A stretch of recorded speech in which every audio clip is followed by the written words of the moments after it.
Hi, and welcome to Talkin Sports. My name is Ormie King, and I got a great treasure for you today. He's known as Mr. Racquetball of Auburn, Tony Gucciardi. Tony, welcome here. Thanks a lot. Glad to have you here. Great to be here. Yeah. Why don't you tell us a little bit about racquetball and how it all began and what you'd like to say about it? Well, it all started for me in around 1964 when I started working at West High School. And one of my colleagues was Don Paradise, who was a paddleball player at the time. And Right. he got me to go to the Y with him, and I started playing paddleball. I got hooked, and I've been playing since 1965. So Wow. figure it out. It's 51 years. 51 years. Let me tell you a quick story about Don Paradise. Please do. Don was, in my opinion, probably the best basketball coach the Auburn High Maroons ever had. And not only was he a great tactician, great practice coach, but he was pretty slick. One year he had a pretty good team, but he had an exceptional foul shooter, Billy Husak. Oh, Husak. Billy Okay. Husak. Could be Billy Huther, too.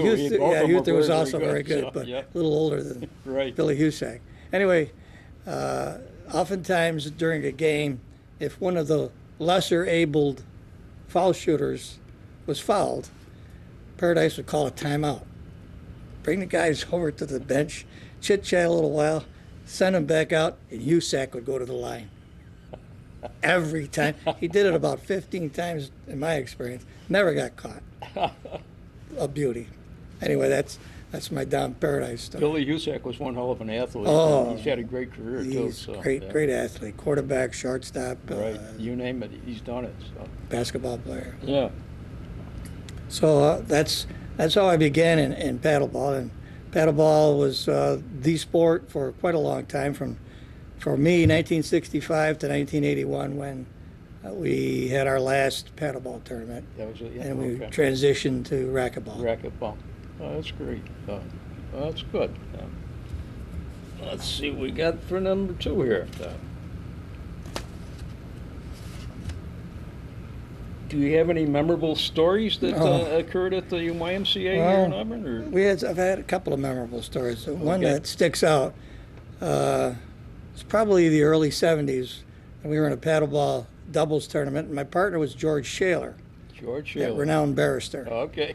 And we did pretty well the first day. We got to the semifinals on the second day. We played Friday, and then we played Saturday morning for semifinals. We went Friday night. Everybody was invited to Cassidy's for a little party. I left early, but George didn't. Right. So next morning, we're playing the Righteous Brothers, Sonny Monroe and Steve Polanski. I like that. That's a great call. And, we did pretty well the first game. I think we won the first game. We're playing the second game, and I make this great shot, and my partner returns my shot. I look at George, what are you doing? Oh, gee, I just didn't think. Well, we lost the game, and we went on to lose that tournament. But that was That's George Shale. that was our doubles tournament. That's great. Any others that you can come to mind? Or? I suppose just being around some of these guys like Glenn Lewis and Jim McGee and Larry Ellis Right. and that crew at an early age. I was in my early 20s was an experience in and of itself. Larry Ellis, as you know, is a big guy. Oh, yeah, no question And about he it. played paddleball the way he played football. He was rough and tumble. Right. I recall a tournament when I think he was playing, I think it was Zink Ladouce, Right. playing paddleball in a singles tournament. And Zink knew that he was in for a rough time. So Right. he comes on the court with a football helmet on. And they finished the match with a football helmet. Very classy. Larry was Very something. classy. Larry was something. So, but Jim McGee and Glenn Lewis, outstanding players. You mentioned McGee, and I don't mean to interrupt you, but I think he was five different times he won the Rochester championship when he was up in Rochester. Yeah, he's a great squash player. Yeah, He's yeah, outstanding yeah, squash right, player. yeah. He's a good athlete. Yeah, he was a very good athlete. Yeah. Well, good. Any other stories you'd like to share with us? Or? Well, we can go back to another doubles tournament that we won, the A doubles tournament. I got lucky and hooked up with Walter Lowe. Walter Lowe is probably the best doubles player at the Very time. good for such a big guy. Yeah, too, big you guy, know? and Yeah. he played the right side. I played the backhand side, and we were very fortunate. We beat Tim Charles and Dick Smitty in Wow. a great match. Both good athletes. Yeah, well, yeah, I think Both at great the athletes. time, Right. Timmy Charles was the best paddleball player we had at the Right. Y. But Yeah. we got lucky and we won Oh, good for the you. tournament. That's great. Was my son-in-law Jim Courtney? Was he around when you were playing? And that was later. later. he Later, came. Oh, yeah. okay. I wasn't sure. So Later. yeah. I just want to mention that he had a open heart transplant, and he's doing pretty good. I knew that. Still up in Rochester now, but we want him home soon. So yeah. Yeah, well, I think I'm going to probably jump around in my stories here. That's all right. But one of the things that I was going to have you ask me is, did I ever have any injuries playing racquetball? And I did. Uh-huh. And I'll talk about the open heart surgery Oh, okay. first. And, All and right.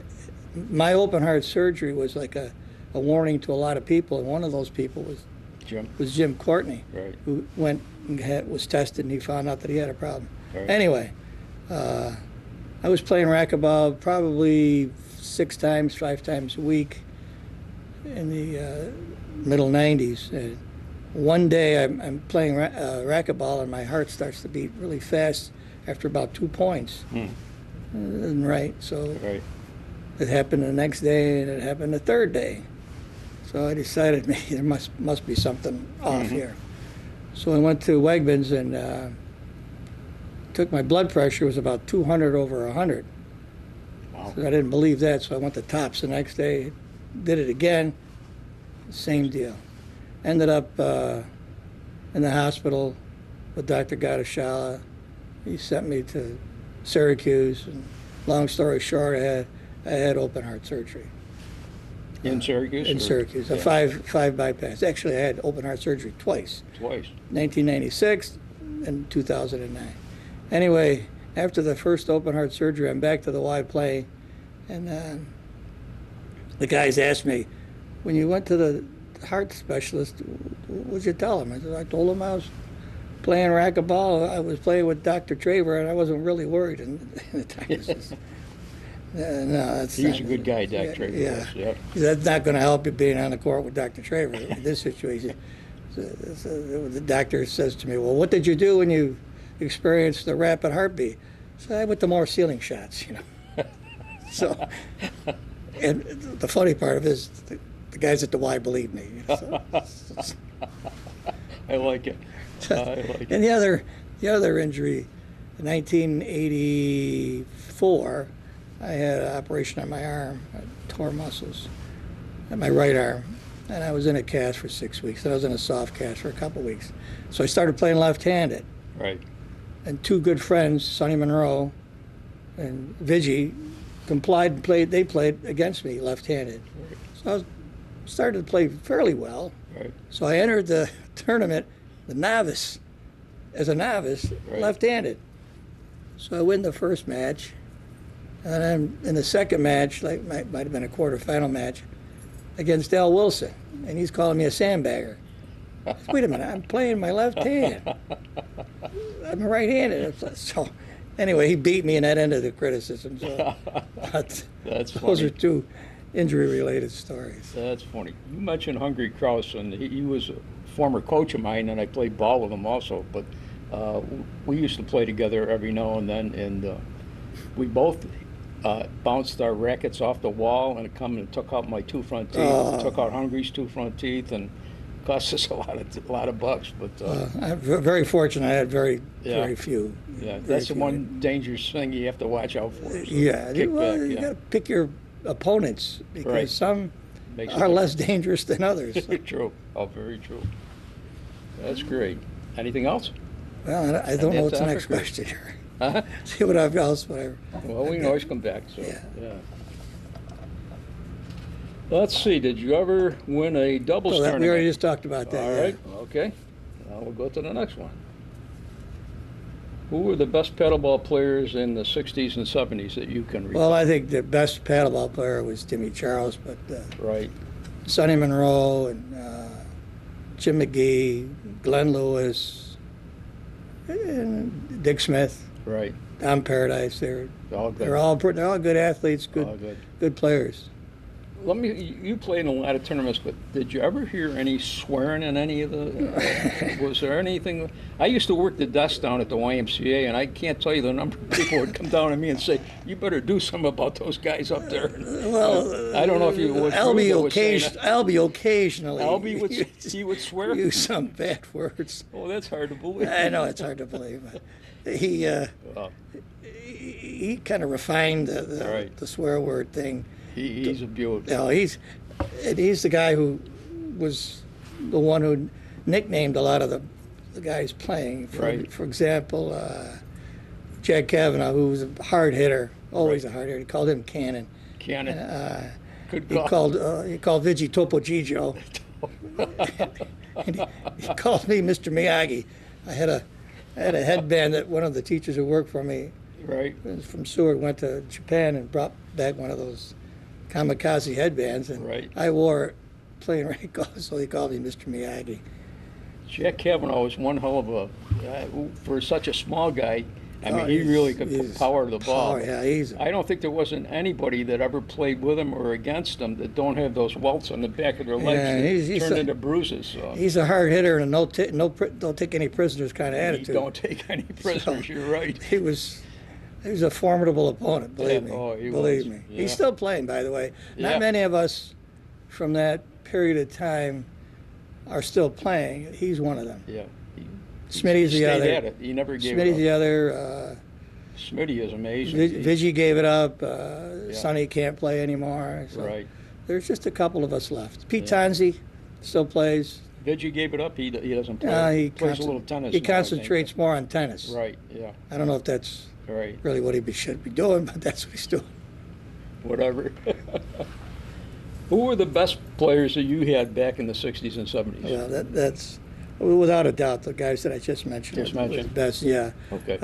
Anybody else? Don Paradise was a very, very good player, but we could never figure out if he was the best player because he never got into tournaments. Oh, okay. What he did, he was pretty slick in this regard, too. Whoever won the tournament on Sunday, he would challenge them on Monday. Right. I said, wait a minute, these guys are all tired. They've been playing all week. Now you want to... Yeah. But he was a little softball pitcher, too. Yeah, I played on his softball team. Oh, yeah. He was really a good He's pretty good. Yeah, he's a good athlete, weightlifter. Yeah. This is still in Seneca Falls, right? Still in Seneca Falls. Yep. Still a Hall of Famer. Oh, that's good. Yeah, that's good. I don't know if you got anything else there. Any other players from the past that you want to recall or mention, or any humorous events that happened down to the Just take a quick look here. Well, we mentioned Hungry Kraus, right? Who was a colorful guy, not a great player, but a colorful guy. Yeah, he was a colorful guy. Who added a lot to the environment at the Y. Oh yeah, we had some real characters up in the health club, and he was one of them. I enjoyed being around him. We always used to say, if you want to get something around in Auburn, telephone, telegram, tell Hungry. Hungry knew every address of every person that in was Auburn. going on. Exactly. Yeah, he's amazing. You could just give him a name and he'd give you the address. Ormie King, he knew where he was something special. He was something else. How about tell us a little bit about your family? So, I'm married to former Patty Lasani for 49 years now. I have 4 sons: Scott, Mark, Dane, and Anthony. I have 4 daughter-in-laws. Wow. I have 7 grandchildren, 5 boys and 2 girls. Interesting thing about that is that for almost 100 years there were no girls, Gucciardi girls. No kidding. So, wow. Yeah. That's amazing. Then my granddaughter Kate comes. So that was quite an experience. Oh, I can imagine. Yeah, she was able to wrap me around her pinky finger pretty quickly, and still still there. And I have another granddaughter, Molly. So, and my other grandchildren are Alec, Aaron, Joey, Anthony, and Nico. Oh, that's great. So we have, great family. Where was your family home when you were growing up in Auburn? Well, we started out on Van Anden Street as everyone else. Everybody else did too. That's true. And then when I was 10, we moved to Wood Street. So I Wood was Street, okay. down in the swamp area Right, okay. for the rest of my youth. Right. And now you're up at I live in Martin Point. Martin Point. Yeah, that's. You enjoy that. Oh yeah, Yeah, for that's sure. great. Yeah. That's nice up It's there. like being on vacation. Yeah, I would think so. mean, Yeah, It's just nice. yeah. The Booley family did good. Yes, they did. Yes, they Yes, did. they did. Do a lot of good things for us. Yes, they did. In fact, he's going to be on our show shortly. Chuck? Al Booley. Oh yeah. Oh, yeah. that'd yeah. be. Yep. Let's see. How about nicknames? I know they call you Gooch, Yeah, but that's. is there any that's other nicknames? Or? No, that's about it. That's about it. Okay. And where was your family home? You said it was on Van Anden Street? Van Anden and then Wood Street. Then Wood. Okay. And what schools did you go to? Well, I started out at Seymour Street School. Okay. Until the 4th grade, and then when we moved to, well, then we had St. Francis built, and I started at St. Francis in the 5th grade. Then I went to Mount Carmel for about a year and a half, and then to West High School, where I graduated from. Went to ACC for 2 years, Right. and I graduated from SUNY Cortland. Okay. When you went to your first school, how many kids went there then? Do you remember? Do Geez, I don't remember. I really don't remember. I do know. I remember some of the people I went to school with. you remember when they took it down? I mean, they No, demolished I it, don't. but- I don't remember. But the amazing thing today is it's still an empty lot down there. Yes. Yeah. Yeah. that's It was a good school. I mean, Yeah. some good people there. I was in kindergarten with Vigi, Okay. Right. Ronnie Natty. Did you ever have to stay after school? And I was a good student. Oh, you were a good I was a student. How good about the student. other two? I can't. I Yeah, tell- I you're can't gonna speak tell- for that. Okay. How about odd jobs as a kid when you were growing up? I started out caddying Okay. at Auburn Country Club and the Owasco Country Club, Okay. and then I worked for C.L. Williams. Oh, no kidding. My history teacher had a book company, topical review book company, and I helped him with the Terrific plates and packing the books and bringing the books boxes to the post office. Then I worked at Calit's in the fur vault for Carol Gentile. Oh, for crying out She loud. was That's great. Max's mother, Maxie Gentile's mom. Oh, yeah. And she Yeah. was That's she was a great. character. Then I was a playground director at Central and West. And then I worked for Maxie Pasilic and Matro at the West End Club. Oh, Louis yeah. Matro at the West End Club. Wow, you've done a little bit of everything. And then I worked for Vic and Bill's for a lot of years. Vic LaCastro and Bill Boy, they had a Manzera. great business going, though. didn't Yeah. they? Holy crap. I was there when they had just a bag of chichi beans on the shelf and nothing else. Nothing else. And then Vic really got them going into Right. the deli business, and they did very well. Then I great. taught at West High School for 10 years. I coached. I was this night school director, school administrator for 23 years. And then I worked, after retiring from the school system, I was a director at Unity House for 9 years. Did you enjoy that? Oh yeah, Yeah. it was as rewarding as the teaching. I would worked be with very rewarding. developmentally delayed and mentally disabled. Right. Well, that's a nice thing Yeah. to do. It really is. Yeah. It's- When I was working at as a coach at schools, I worked as a modified football coach, and then Mhm. for some reason, Hank Vetter, I did modified track too, and Hank Vetter, one 1974, called me up. Would you want to coach the girls' varsity team? Sure. So for 1 year, the following year I became a principal. But for that 1 year, I had the girls' varsity, and we won the CNY championship. Not because of anything I did, but I had some real good. Right. Paulette Kirsten, Oh, she's a terrific athlete. Kathy Friedel, and Mary Jo Rabarczyk, and They're all good. Cindy Booley. Yeah. So it was quite an experience. Wow. Quite an experience. Henry Vetter, he lived one street over from us, and he offered us, my oldest daughter is getting married. She's the first one to get married in the family. And he offered me his limousine. He had a limousine. He said, Ormie, you ought to take it for your church services and like that. So I thanked him, and he did, and he brought it over and left it and gave me the keys. And I'm inside, and we're running late. My daughter was going, the wedding was at a Holy Family, and everybody had already been down there, and they're waiting for us to come. Well, obviously we were running late, and I go out with my daughter, and all of a sudden I step into the biggest mound of dog poop you could ever see.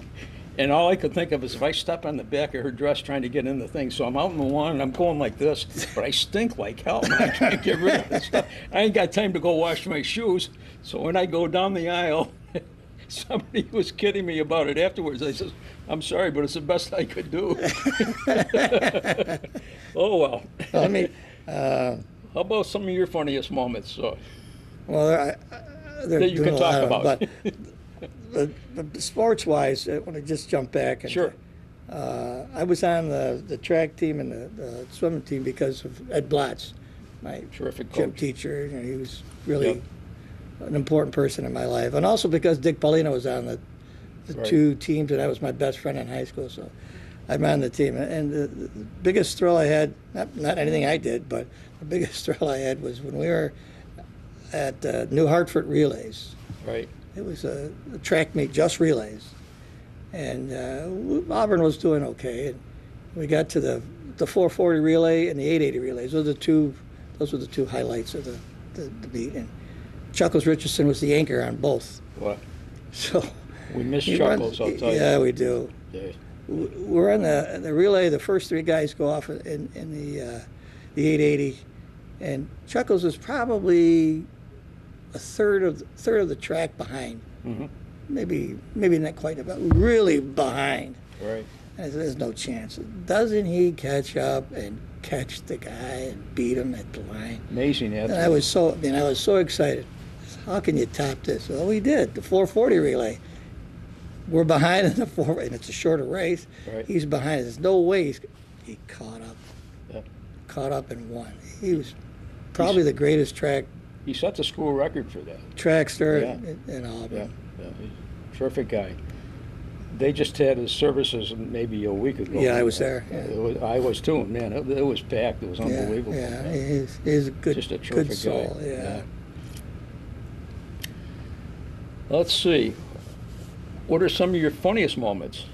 Well, just being around That- Vigiano and Labisco Would be is just in itself, right? a funny moment. Something that was I consider funny, may not be really funny, but about a year ago, I lecture at Sacred Heart Church, and Dan Canicherri and I were slated to do Mass, 7:30 Mass, in last August 2015. And Sister Chris, our parish administrator, was on vacation, so there was nobody there really. Right. So Dan and I are waiting for Father Mike, Father Brown. 7:30 doesn't show. 7:35 he doesn't show. So Anadessa comes over to me and says, "You better go down to the announce there's a delay." So I announced the delay. People sighed. But I said, "We've got somebody trying to call." And Anadessa said, "I don't have a phone number." So now it's 20 of 8, still no Father Brown. And I looked at Dan and said, "What?" I said, "Well, let's go for it." So we did the Mass. What were your words of wisdom? That's Well, what I'd like to know. I did the Gospel. He did. And I read the Gospel, and after I got the Gospel done, they started to move around. Wait a minute, I've got a homily. So I did a quick recount of I did a little speech here at graduation for the college, and I talked about how important it is to be good to one another because life is so short. There's no reason to be nasty. So they clapped at the end of the little homily. And I told Sister Chris what happened. She was very grateful, especially I got the collection done. So Very important. that was Very important. to me a pretty Numero uno. funny moment. That's great. Any others? As I said, just being around Vigi and Bisso, we were planning our 25th reunion, and we were at the Knights of Columbus. We had a meeting there, and Bissell was sitting over to the side. I'm running the meeting, and he's sitting next to my wife, Patty, and he said to Patty, he says, "We're going on a cruise." I said, "Yeah." He says, "What if Vidgie falls off the boat? You can't grab him by the hair." So he looks at her. No, you he can't. pauses a little bit. I know, we'll bring a plunger. So, I see them laughing. What's going on? I like it. I like it. Anytime you were with those Oh, two, yeah. They have, you're going to laugh. yeah, no question about it. yeah. Great guys. Great guys. Without a doubt. Yeah. Well, you've been in Auburn for many, many years, but what do you like best about Auburn? There's no question the people. People. Yeah. Lots of Really, people. the people are wonderful. And that's why I think that if you just look around, many people who go away after Right. school and become successful move back. All right. After they retire, Yep. they decide they want to be with the people they really love, Right. and they come back to Auburn. We wish more, even more would come back than what we had. Well, unfortunately, I think Right. there's not a whole lot for our right. young people, Yep. and they do move away. I'm pretty fortunate. I have 4 sons, and they're all in the Syracuse area. Oh, that's great. They're all gainfully employed, married and gainfully employed. So, Nice to have them. well, that's a great relief. It's a perk. Yeah. I have 4 kids, and they're all here in Auburn, so I Yeah, I get to see my grandchildren whenever I want to. So Right. that's pretty neat. It's a nice thing. So, any changes you'd like to see in our community that you could think of that? I like to see them become a little more forward-looking in terms of attracting employment, but I don't think that Auburn's situation is any more unique than most of the Totally agree with you. towns and cities in the Rust Belt. You They're know, all it's going just through it. all going through hard times. So I think Auburn is making a real serious effort to attract people downtown, Right. having events downtown. I guess the Tomato Fest next week is going to be It's a downtown. good idea. I think it's. And a very hopefully good- people will come down and celebrate Right. summer and the Tomato Fest in Yep. Auburn. That's good. You've received many honors over the years. Would you like to share some of this one with them? I don't want to be a bragger. No. Honestly, no. I know got you the don't. Community Services Employee of the Year award in 2002. That's when I was working for Unity House. Mhm. I was the ACC CCC alumni recipient in 2003. I got the New York State Developmental Achievement Employee of the Year from Governor Pataki in 2003. Wow, that's wonderful. Italian Heritage Christopher Columbus Achievement Award in Education 2005. YMCA Member of the Year in 2010. That's commendable. Don't surprise me. So lucky. That's how I guess you are. you get let me lucky, tell you. you know. No, you not luck at all. No. Okay, here's one off that I throw at everybody. But the president of the USA gets $250,000 a year to run our country.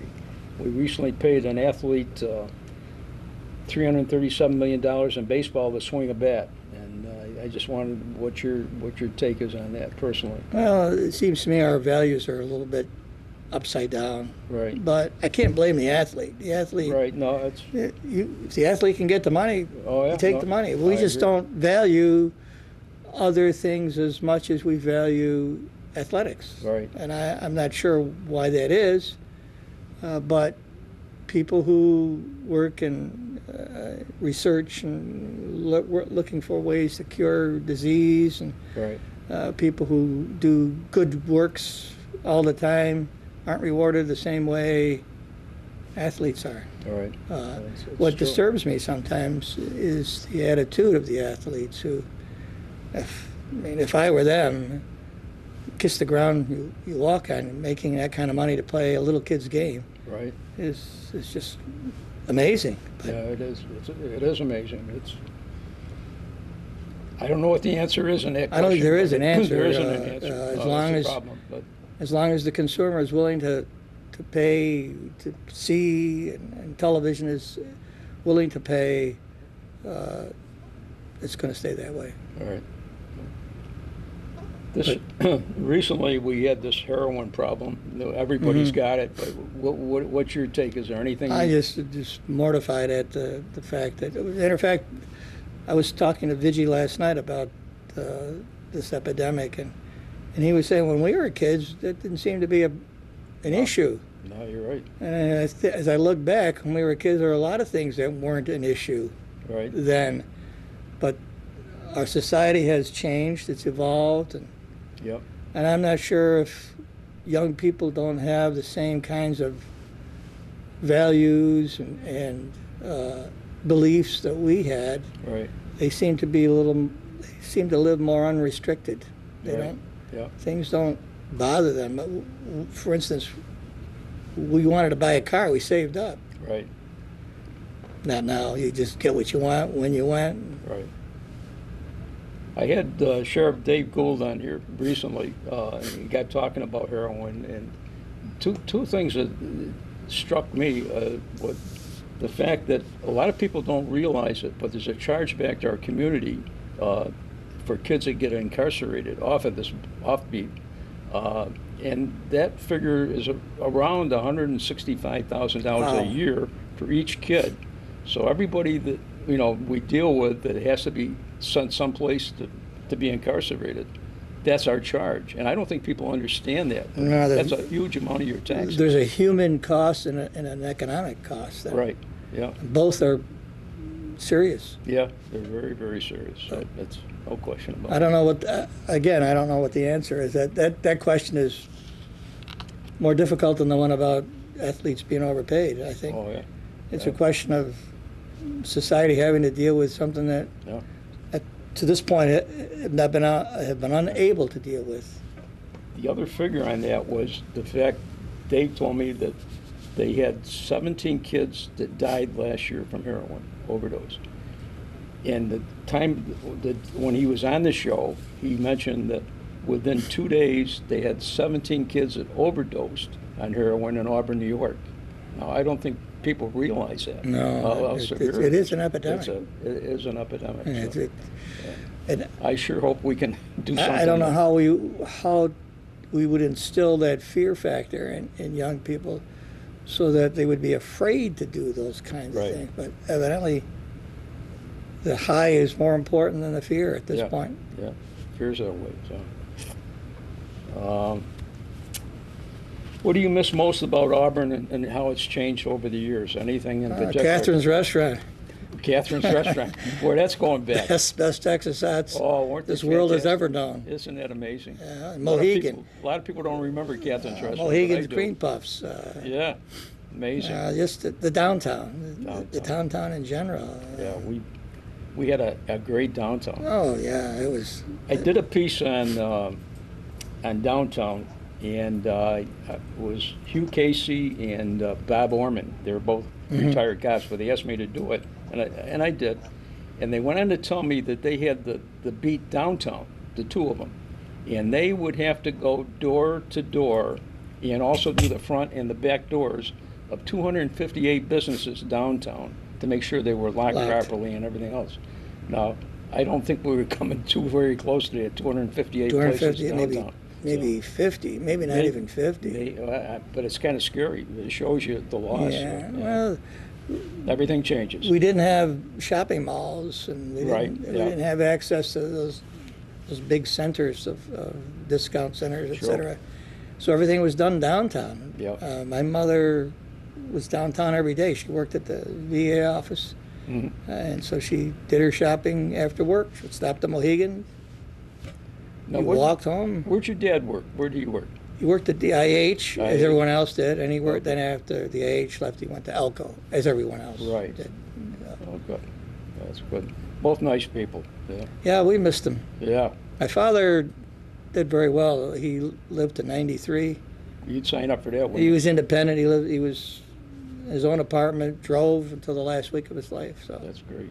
And what did your mom do? Where did she work? she worked for the Veterans Oh, Administration that's right. office. I forgot that. Yeah. Both nice people. After World War II, there was a need to have an office. Actually, there were two offices: a county VA, and then there's a state VA. Right. And she worked for the county VA. Wow. Amazing. Mark Downing and Bob Embody were the Right. directors, and Yeah. Catherine Sagona was her colleague in the office. So That's great. Anything else you'd like to talk about that comes to mind? I just would like to say on behalf of everyone that I think you are owed a great debt of gratitude. Oh, do I owe you money? I'm not No, gonna because pay I you. think, seriously, it's an important, this is an important experience for people to be able to come on here and tell their story. Right, I mean, we all have a different story, right. but all those stories are so interesting, and they make the fabric of this community be what it is. So, Oh, good. so without your endorsement of legends Right. and doing a show, it would be forgotten. I'm going to interrupt you, but without this guy here, we wouldn't have this history to preserve. So Well, he's done a hell of a job. without him, there's Over no the show. years, no, there's no show, and I mean he has a wealth of information about Auburn. It's unbelievable. Well, Yeah. I feel very fortunate to have experienced the show, and Well, thank you very much for coming on. We Thank really you very appreciate much. it. Yeah. Is there anything else? Going all right? Okay. That was real good, yeah. Oh, good. Yeah. Thank you so much. I appreciate that, Gooch.